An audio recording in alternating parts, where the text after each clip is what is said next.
Roloc abrasives that we sell. We sell them because we use them. They all have pros and cons, and over the sort of last 6 months of using some of these, we've kind of got to grips with them better. So initially, for example, we didn't like this ceramic abrasive as much, found it clogged, things like that. We didn't get on with it as well. And then you sort of learn tricks and things like that. So I'm going to cover some of that off so that you can get the most out of these. They are all available in our shop. They're also available from other retailers as well. So wherever you prefer to get them, you can get them. I just want to cover it off for you so that you know as much as possible about them, and hopefully it helps you. So I'll start off this end. So basically that's the Norton Praise abrasive. Up to here, they're all ceramics. So they are more expensive than the rest of them. They last a lot longer. They don't tend to clog as easily, and they take more battering. So it depends on where you want to go. You can go for a cheaper or more expensive and replace the cheaper ones more often, that kind of thing. So with the blazes, which is these ones, I've got it on the Milwaukee M12, and I've got it on the air sander, the 50mm. So, and I'll show you a bit of each of these being used later. So with the 75mm, they're absolutely great for, I'll show you again later, but they're great for sort of getting in around edges and things like that.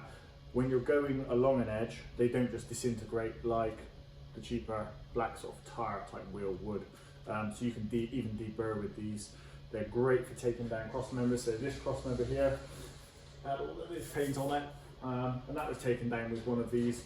Try not to do it like that, because these are a little bit aggressive. So they will actually mark the metal. Obviously you want that to the degree you want it to be keyed, but if you're going to take a cross member down like this, all the way over, you're going to leave score lines actually in the steel. So at which point you want to sort of rethink how you do it. Typically do that, keep it flat, slightly off to an angle, and then off you go. That means you're not going to dig into the metal as much. You can again use a DA, something like that, depending on how you want to do it. I mean, what we tend to do is do that and then flat it back with a DA afterwards. You get a smooth finish, but we're not looking for sort of concourse finishes and things like that. We're doing the chassis and rough and ready bits, normally rusty and a bit battered. So we're trying to tidy those up and prepare them as best we can. So you've got your two sizes.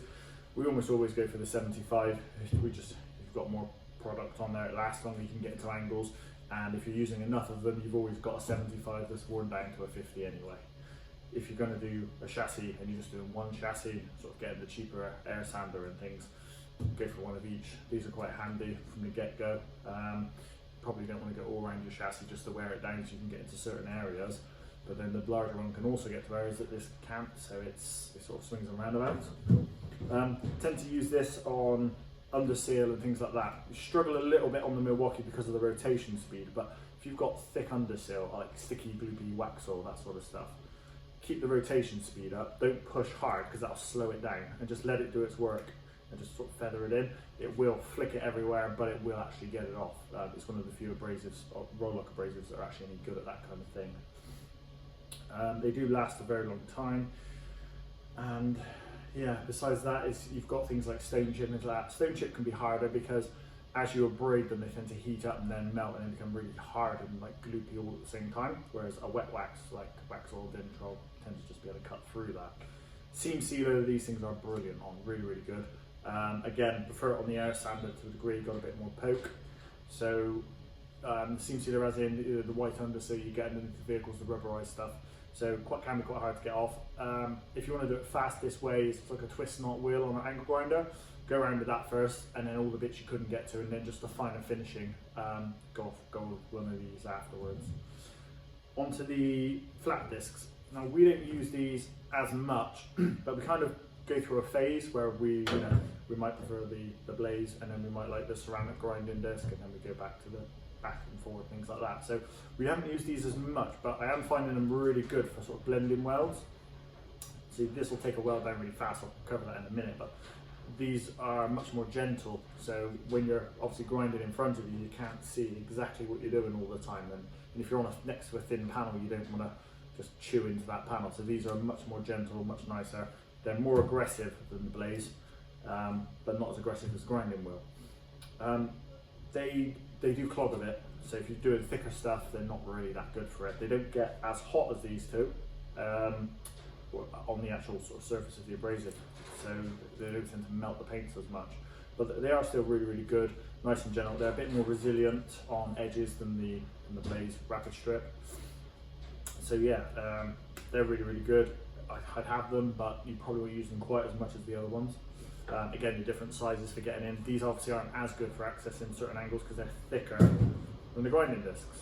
So the grinding discs, we didn't really like these to start with, or I didn't, and now I absolutely love them. Really, they're really, really good. So it's sort of getting used to how they are, because if you're just stripping paint off on a flat surface, in my opinion, they're too aggressive. If you do it on the side of a chassis and things like that, yeah, they're fine. And you can blend welds with these absolutely amazingly, almost as fast as a grinder, but you've got much lighter and you can sort of feather the edge. So if you've got a big bead here, you can feather it at an angle like that and blend it in. I'll try and do a video of that later. Different sizes.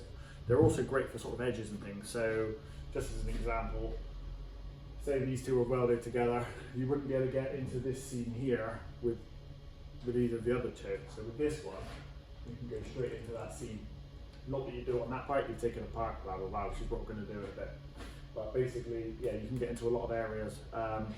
Things like the fender's central cross members. So you've got the chassis comes down like this, and you've got a bracket, like a C-shaped bracket. You've got a seam all the way along, which festers with rust.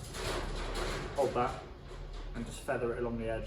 It just rips out so much rust and dust and dirt and all the crap that you don't want in there underneath your paint. So that's the Blazes covered off. What you will tend to find is, once you get down around about halfway through any of these abrasives, it almost, when you've heated them and cooled them and sort of used and abused them, that's when they really start to wear a lot quicker. So to start with, for the first sort of half of the abrasive, you're going to be good. But these ones sort of will come down sort of about another centimetre to 2 centimetres, and then you really are sort of 3/4 of the way through the life of it then, because you've used it on all different sorts of surfaces and things. So that covers off the first 6 here. These ones, kind of, let's see if I've got one set up. I don't think I have. Right, let me just quickly change one over for you. So basically these are just simply, hopefully you can see it. So these are just Roloc adapters. So you've got your Roloc here, which just literally twists in. Now all of these abrasives here fit in that same manner. So that's that fitted. Turns it into a hook and loop pad. And then you've got a pad here, goes on like that, press it on, and off you go. Same as these. So these are great from a cost point of view.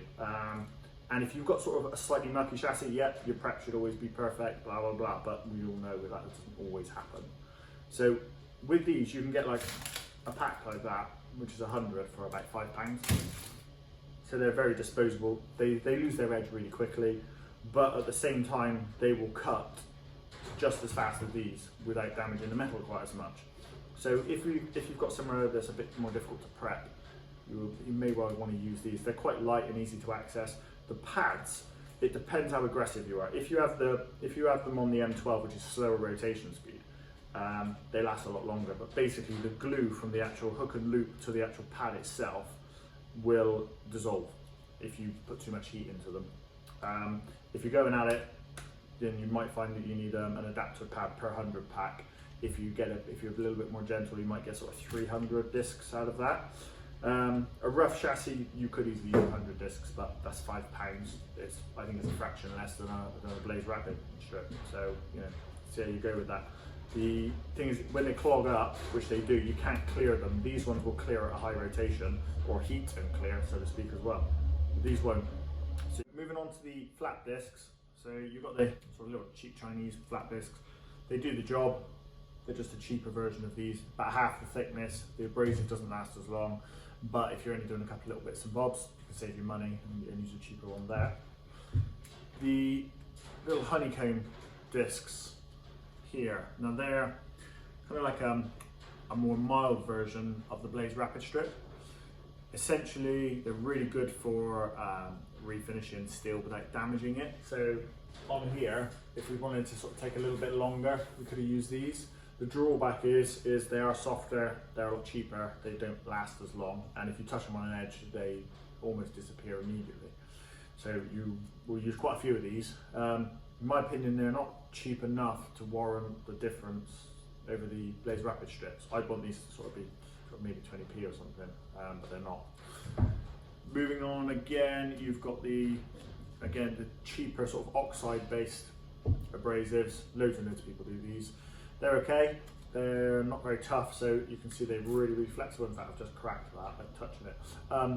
So they're okay, but they're not going to last as long as these. They're not going to be that great for grinding down welds, although they are kind of thinner and lighter, so you might be a little bit better, a tiny bit better for sort of detail work, that sort of thing. And then these, we don't use these anymore. Touch them on an edge, they disappear. When you're using them how they should be, they don't last as long. They're not good for cutting through thick underseal, but again, if you're just doing a small area and you want something cheap in comparison to the Blaze, they will get a job done, but you are going to chew through quite a few of these. These have a reputation for disappearing really quickly, very good at what they do, but sort of removing paint and things like that, and sort of lighter rust, not heavy delamination. But they give these a bad reputation, even though because they look slightly similar. Whereas these are ceramic based, these are just like a tire really. They just don't last as long. These last a heck of a long time. So that's your basic abrasives. We have got some other things on here. So we've just got some polishing pads.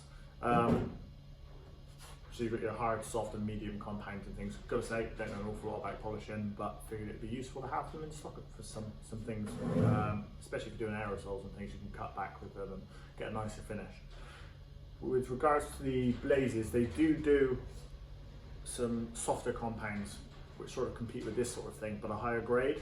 We haven't got too far into them yet. We have tried them, quite impressed with them, but haven't had enough time with them yet to say whether we think we should be selling them or not to our customers for sort of chassis work and underbody work, which is mainly what we focus on. So what I'm going to do now is I'm going to start using some of these on part of the chassis, and you can sort of see how they work and gauge it for yourself. So the whole point of this video really is just to give you more information on how to use them, because a lot of people look at all these abrasives, look at the colours and don't really understand much beyond that and wonder what they should buy. And they don't want to spend more than they have to, obviously, so hopefully this will be of help. So over to the chassis now.